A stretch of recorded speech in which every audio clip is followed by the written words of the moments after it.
Hey, what's going on, everybody? Brand new out of Honma. We've got the new TR20 blades, the muscle backs they have. Check out what we find on them.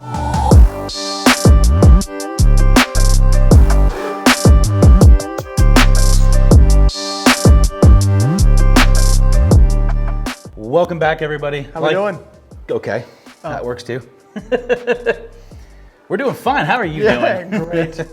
Like Aaron said, we have the Honma TR20B. So this is the evolution of the TR20 line, previous to, what, a few months ago? I don't even know, it's a few months ago. A month ago this one came out? That one come out? Yeah, I'd say recent. a month. Yeah, it's pretty new. They had the V. V, the P, the X. Yes, the X is a hollow body. The P would be a, stand for performance. Yeah, it's just got that little cavity in it. It's forged, but exactly. And then the V was the CB. CB. The B stands for Blade. Blade. So this is the true muscle back, one solid piece. Good luck. Yeah. Right off the bat, I like the. Narrow. It's not raw, but it's like flat, matte, whatever you want to call it. Yeah, it's not chrome. Not super shiny. Like busting you in the eyes. Yeah, and it's obviously the face is what it is, but he's also talking about the toe a little bit. Toe heel hosel. Where the offset is on the hosel. Yeah, I agree. I don't love the real high tour chrome from Titleist, if you may. That would be the only thing my only complaint would have been on that Wilson was that it's like. I mean the Wilson that they're not going to see. Oh, they'll see it. They will. They might see it before. Ryan, put the Wilson before this one. Okay, good job, Ryan. Yeah, that Wilson staff, the diamonds, the diamond cutter. So I actually have played blades for most of my life. Full disclaimer, these are my clubs now. So I like them enough, I put them in the bag.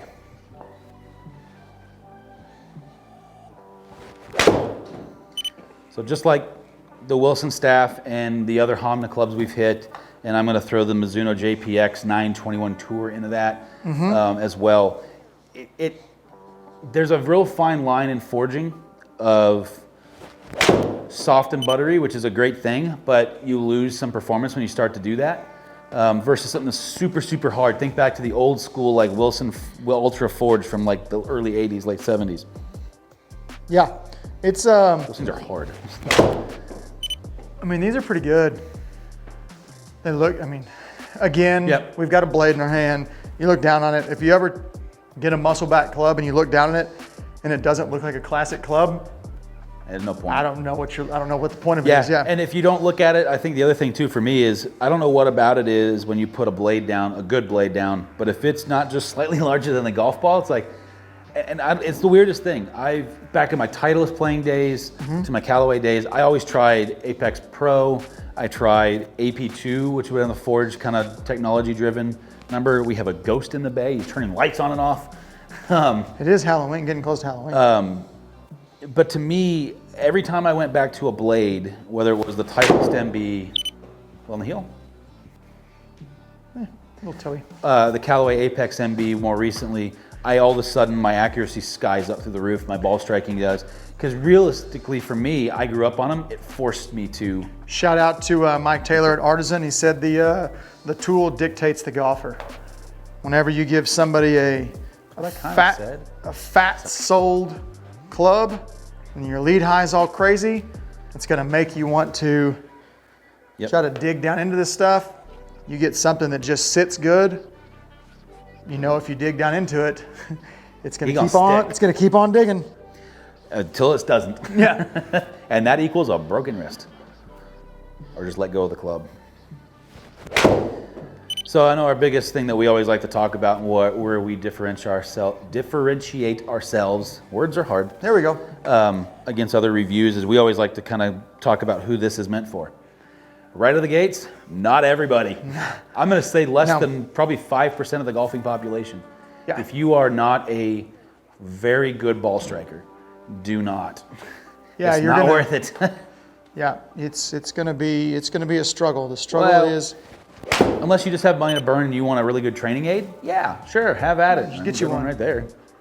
But if you don't hit down on the golf ball, and I say that in the -2+ on an iron, and you're not sure if you're gonna hit the toe, the heel, the center of the club face. This is one of those clubs that you got to hit on the screws. Yeah, you definitely. I mean, you'll you will know where you hit that golf ball. Right.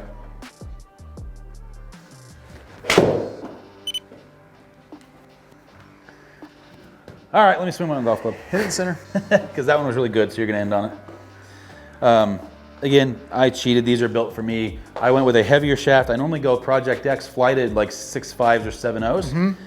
I did the S400s in this shaft, so I softened it up a little bit. Some of that is because my spin had actually dropped a little bit in this. I also am trying to shallow out and slow down. I am getting older. I'm getting fatter. I'm getting less in shape. That beer's not gonna drink itself in my fridge. I mean, it doesn't. And I don't feel like working to drink it anymore. So I'm just gonna drink it. A happy beer is an empty beer. Happy beer is an empty beer. That was an awful swing because I was laughing through my backswing. These have the same kind of stuff like we're starting to see out of more of the manufacturers, the kind of long, like a long hosel on them, kind of a long neck. Yeah, like you said, pretty true with all of them now. Oops. Yeah, I mean, it's not something that's super noticeable, but when you from up here, you don't really notice it, but you start looking at it and you throw it up against an older blade or something, and all of a sudden, what is that? Yeah. There we go. I mean, it's a clean golf club. I'm in on that one because that was pretty. That one was all right. Well, and that's the thing, is you hit on the screws, nothing feels better than a nice forged blade. Yeah. But you got to hit it on the screws. Yeah, but you got to find the center. No, look, I mean, 191. Without the new Wilson stat. Oh, no, never mind. That's embargoed. Yeah, can't talk about that. How's it going? Well, you hit that one good. 15 miles an hour, height 0. Hey, I got 2.3 yards of carry. Way to go, new low spinner. New golf ball. Yeah, I mean, Ryan and I both are playing Honma right now. There's a reason why. Yeah, I mean, I was hitting Trixons before this, hit them just fine, had zero reason to change. And before that, something felt better. Right, and before that for me, I was a Callaway staffer at the club level, so I played Callaways for 3 years, Titleist for 14 before that. So this is my venture away from one of the major manufacturers, which they are technically a major manufacturer. If you've done business since 57, 9? Yeah, they're just the not late 50s. They're not one of the big boys in the U.S. Yeah, they're on this island over in Asia somewhere.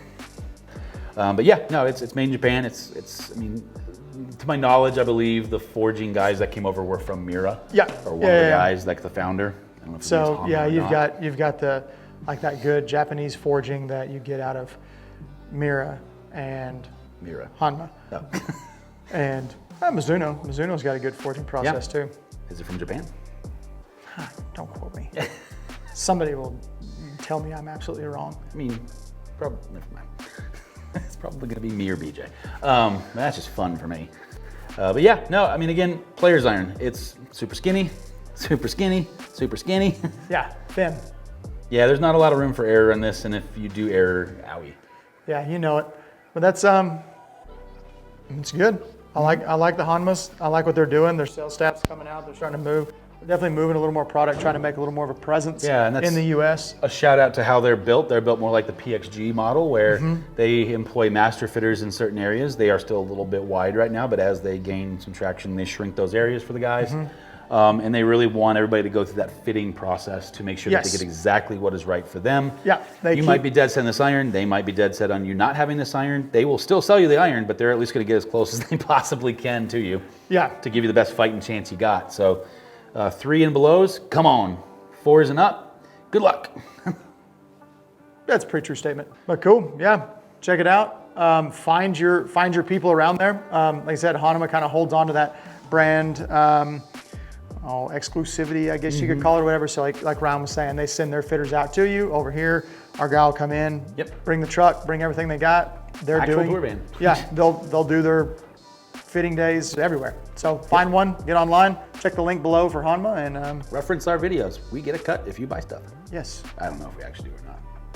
They get some. We'll talk to them about Worst case scenario, a little subscribe button. So yeah, Honma, go get fit, find you a set. Thank y'all. See ya.